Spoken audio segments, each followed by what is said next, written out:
Let me tell you something about a midtown cockroach. If you stomp on a midtown cockroach and you miss, it'll charge right at you, like it could take you.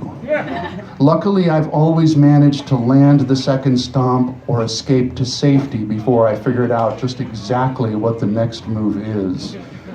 Now, personally, I prefer the roach motels to the combat discs when it comes to killing roaches. With the combat discs, they eat the poison and they go back to their own homes to die in the comfort of friends and family and a bug priest to read to them from the Bug's Book of the Dead. But with the roach motels, they stick to the side and I throw them away, depriving them of their religious ceremonies. And worse, creating the appearance that he has deserted the group. Bugs are very military, or vice versa. And the concept of going AWOL is one that they cannot tolerate. You see, I don't just want to kill them. I want to tear apart their society. I want to destroy their spirituality. One time, I was doing some work around my apartment, and I pulled up the floorboards just in time to interrupt my cockroaches as they were putting the finishing touches on an effigy of me. It was about 2 inches high, and it looked exactly like me. It had clothing made from random threads they'd found around the apartment, and it even had hair. My own hair. Which I assumed they pulled out of my hairbrush. At least I hope so. I hope they didn't pull it out of my head as I was sleeping. That would be creepy. It was one of 3 things. 1, it was a voodoo doll, wherein every time I feel an itch, it's because one of them is drawing a hairy foreleg across my effigy's thorax.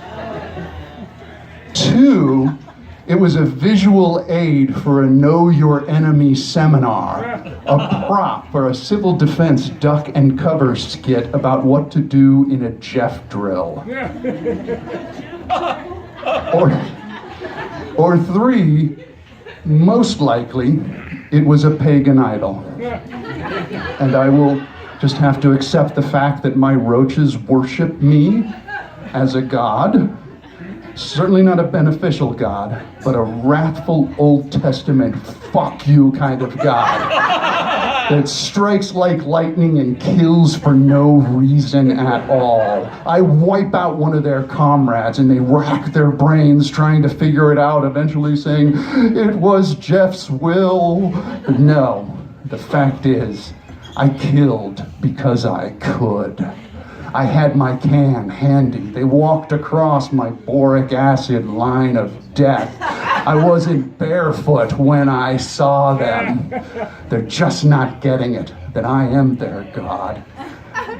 And I hate them. That's what I prefer to think about my little Jeffigy under the floorboards, because I am willing to play the part. I cannot control much in my life. I can't control the subways. I even have to pay more when they tell me to, but I can take it out on any freeloading scumbag of a pest that crosses my path when I am armed with good old American combat spray. I'm just the same as any other big game hunter. Except no big game hunter ever woke up with his prey in his ear or his nose or his mouth. And I have. I hate them. But I cannot help but that gung-ho kamikaze motherfucker attitude they all have. They think that if they die while searching for food for the whole group, they immediately go to Roach Heaven. Though how Roach Heaven is different from the island of Manhattan, I'm not entirely sure. Sometimes I'll be sitting at my desk and one will walk out right into the middle of my desk, right while I'm working there. And it's like, can I help you? Now, he had the will to ascend the mountaintop and come face to face with his God, in this case, me. And for one brief moment, one shining little moment, I actually admire this roach. I actually look up to this bug. And then I kill him. Because Buddhist tolerance and compassion ends just a little bit shy of cockroaches somehow. I say, how do you picture this going? Because I picture it like this. Welcome to martyrdom. I never said I was a nice God.